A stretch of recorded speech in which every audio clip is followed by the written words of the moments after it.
Again for Shawnice Omar. Thank you.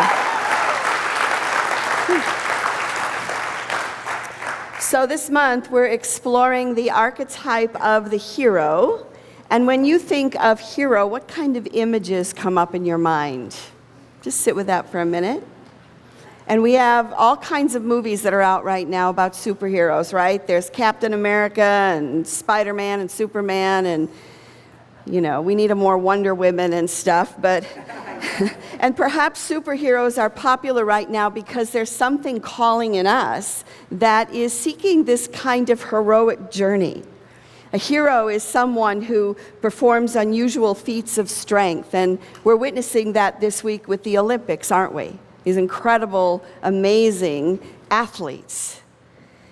We think of firefighters, servicemen and women, and people who give their lives for others as heroes. And the story of heroes can be found throughout Roman and Greek myths, through African stories, native stories. All over the world, there are heroic journeys. And if you look at most of our movies, most of them are, in fact, all of them are, heroic journeys.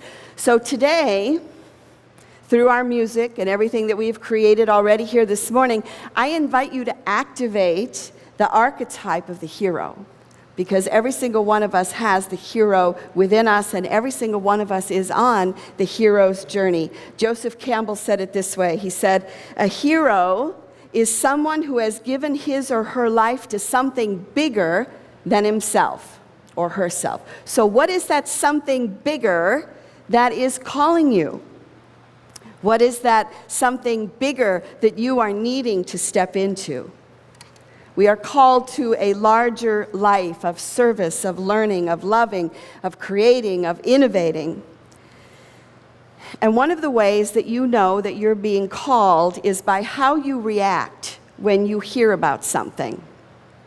So my daughter just came back from Brussels, and she attended a music festival called Tomorrowland. Anybody ever heard of it? Oh, wow. I have Avery. Yeah. Okay. So it's this big music festival that takes place in Brussels. It's in its 5th year, I believe. And there were 180,000 young people there, like in their 20s. And they came there to dance. They came from all over the world to dance. And Caroline knew that she was supposed to go there because 3 years ago, she saw a video clip about it. And she said as she was watching the video clip, she started to cry. And she was like, I don't know what this is, but I have to be there. Have you ever had that happen to you?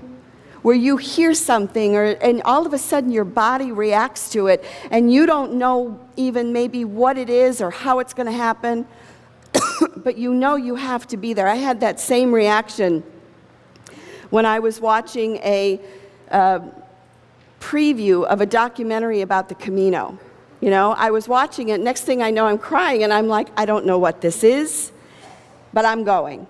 I don't even know where it is, or how I'm going to get there, or how it's going to unfold, but I'm going.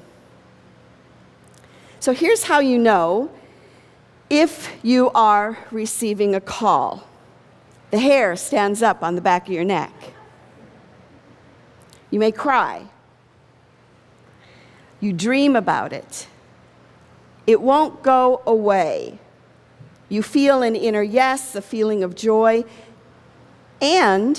or you may feel jealous or resentful, particularly if you see someone living what you feel that you should be doing in this life.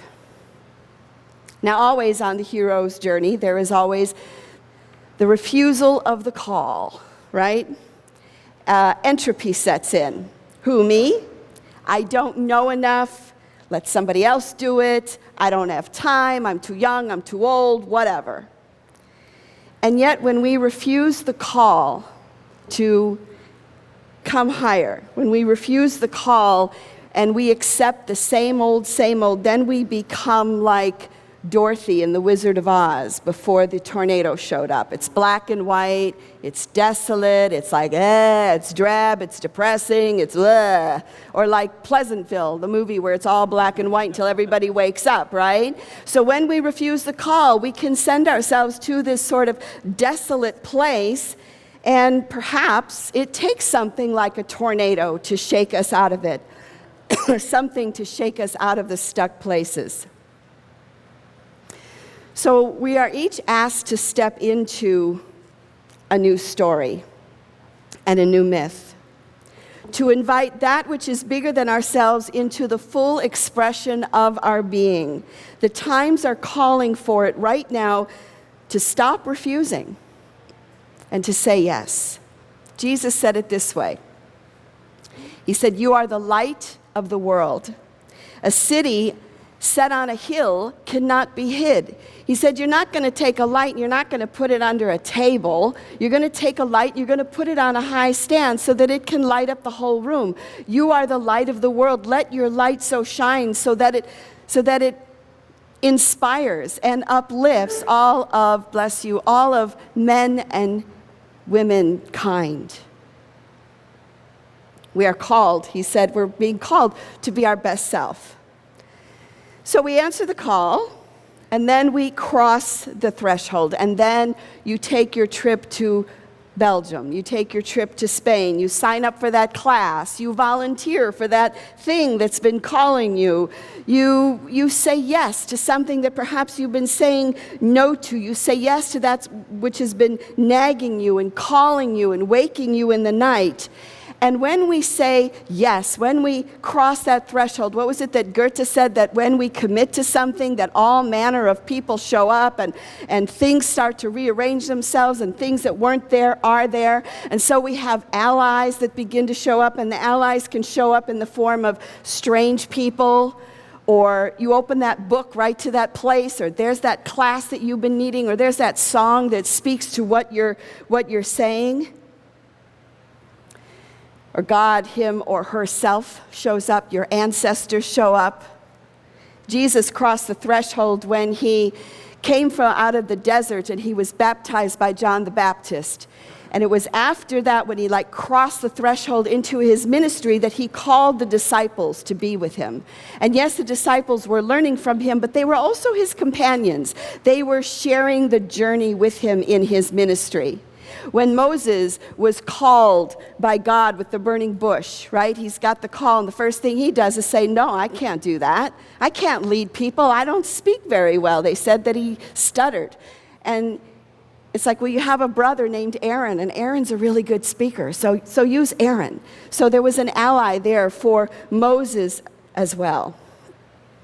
So there are allies for you and I, in the form of people, of ancestors, of higher forces that want to assist us.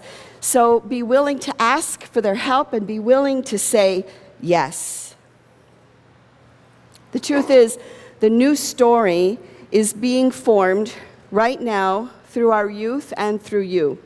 And we can no longer solve the problems that we are facing in our world with a consciousness of 50 years ago, or 30 years ago, or really even 5 years ago, because that's how fast the world is changing. And so we need a new story, we need a new myth, and we're all a part of that. So my daughter, when she went to Tomorrowland, she said, Mom, I have to bring a flag. I'm like, oh, you have to bring a flag? That's interesting. So we went shopping, and she found this very chic flag, I may say. It was a cover-up, and it was, kind of muted colors, and it was like a beach cover-up, and it was very beautiful. And I said, so you got to bring your flag to this? And she says, yeah, we're supposed to hang our flag. They got a tent as part, it was a 3-4 day festival, so they got a tent and a sleeping bag as part of their ticket. The other thing they got as a part of their ticket is a train ticket from another country to Belgium. And they didn't get to pick that country. It was like random. So she got a ticket from London. Anyway, she said that everybody put their flags over their teepees. And then during the day, everybody wrapped themselves in their flags and walked around. And she said it was so amazing to see all these flags and to see, and it wasn't political and it wasn't religious, it was just fun, it was just dancing. There was not about a band, no band worship, it was techno music with DJs.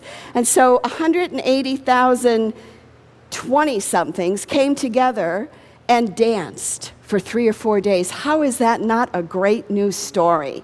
Is that a great story? And to just be embraced by the different cultures. So there's new stories that are coming together, and they can be fun. They can be dancing. They can be celebrating life in a festival. They don't have to be serious. There are also new stories forming. As the new stories are forming, there's also old stories that are crumbling. So last week, I was in Ashland, Oregon for 8 days with Jean Houston and attended a Game Changer for Social Artists workshop. And it's all about creating a new story and activating the higher self. And I met some amazing people there, one of which I have brought with me here today. And so I want to tell a little bit of Heiko's story before I have him come up and share, because I believe that his family is living the story of the hero. You don't have to drop the screen just yet. So Heiko's family sponsored a young boy in Nepal to go to school. And so they were going to pay the tuition and stuff for a year. And after a year, the school called and they said, he can no longer come to this school. And they said, well, why not? And they said, because he's an outcast. And if he stays in the school, then the school's going to disband. So either he leaves or the school, so he needs to go. So not knowing what else to do, the family brought him to Germany as foster parents and educated him in Germany. And when he was 18, they had promised his parents that he would go back to Nepal. They went back, but because he was still an outcast from that caste system, he still wasn't able to really do much there. So the family, and Heiko's going to correct me if I make any mistakes here, but the family then stepped in and began, they created an organization that was founded 25 years ago. And they started with leprosy patients. They're caring for anyone who is outcasted by their society, caused by an accident, an illness, a disability. So they've been doing an amazing work, starting a school, feeding beggars. I mean, it's amazing. So that's enough, right? Well, then guess what? The earthquake hits. Remember the earthquake that hit Nepal not that long ago? And in that earthquake, 14 villages above Kathmandu were destroyed in the mountains. And the people had to come down to Kathmandu to live. And that's where they are now. And they've been living in tents, and there's been food provided. Now there's been monsoons and mudslides and all kinds of things. It's kind of like the Wizard of Oz and the tornado, isn't it? The whole thing. And so right now what they're doing is they're building 250 houses for the villagers whose entire world has been destroyed. And they're building the houses in 3 phases. The first is to provide a room, a bath, a kitchen, and a porch. And the villagers will build it themselves. And then once all 250 houses have this, then the second phase is they'll get another room. And once everybody gets the other room, then they'll build a second floor. Now here's the catch. And this is what the changing story is happening, is the villagers cannot participate in this program unless they give up the caste system. They have to help their neighbor. They have to build together. Some people are being sent to learn plumbing and carpentry. And so a new story is being formed because the old story was destroyed. So would you drop the screen, please? Because we have some visuals for you to see. And Gail, would you give him the microphone? So would you join me in welcoming Heiko from Germany, who works in Kathmandu.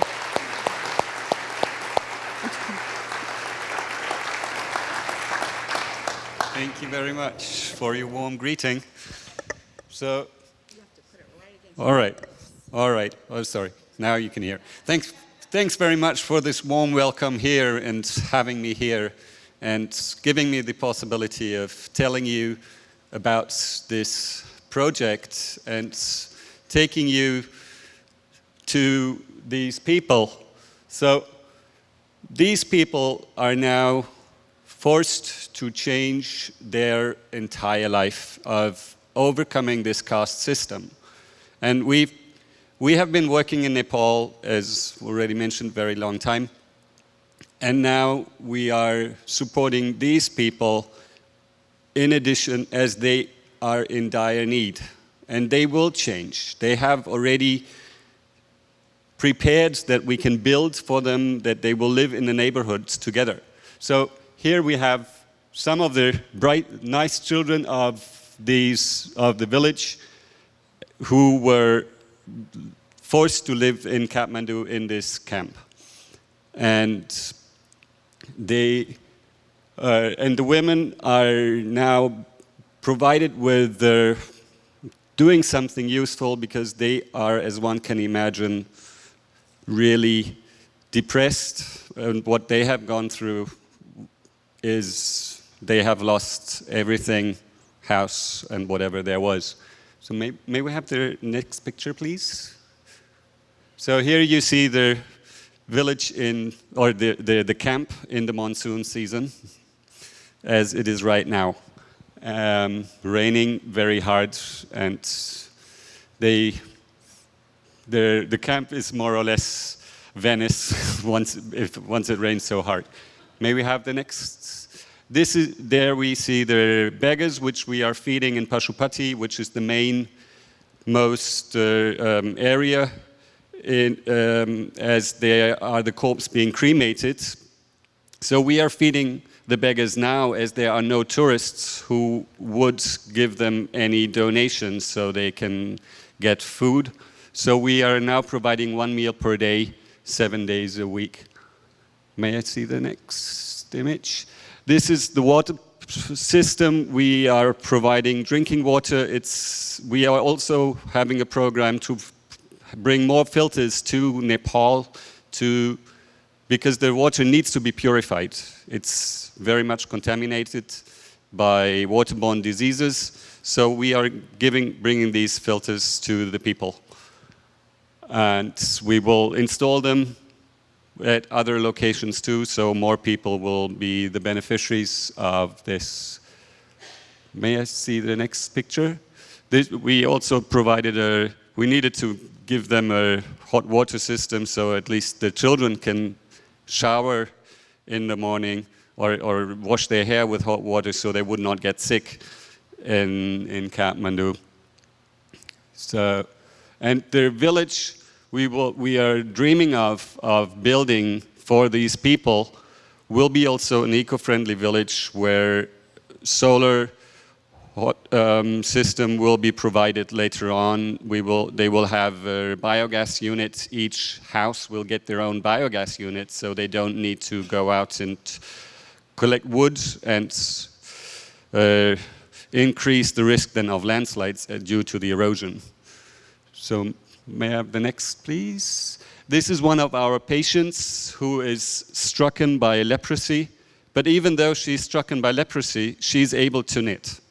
So she has this capacity in her, so we provided her the yarn and needles, and she is happily knitting caps for the school children, because in winter it's very, very cold, so they need caps. So they are made by the patients as occupational therapy to keep them occupied. So if you like, I'll be outside at the table and you can come by and I will provide you with more information about what we are doing and about the villages. May I see the next picture? This gives you an impression of the earthquake that changed their lives entirely. So the houses of those 14 villages no longer exist. And even the land of them doesn't exist, part of the land. It got taken away then in the monsoon and by the followed landslides as the soil was loose. So that's why we need to relocate them. And this is where we have the connection there of having this change for the people that they will live then in unity together as to overcome this caste system and to eradicate this. So I think that's the last one, or is there one more? Yeah, all right. This is again gives you some impressions of the beggars of Pashupati who are receiving the food. The Shanti Seva Griya is our Nepali partner through whom we need to work, as you always need a local partner. And these are our happy children, which we have at our center in our school, because we have an official Waldorf institution, an official Waldorf school we run in Nepal. And these are the part of our children. We have 130 children at our school right now. It will be more because we are only up to 7th grade. So.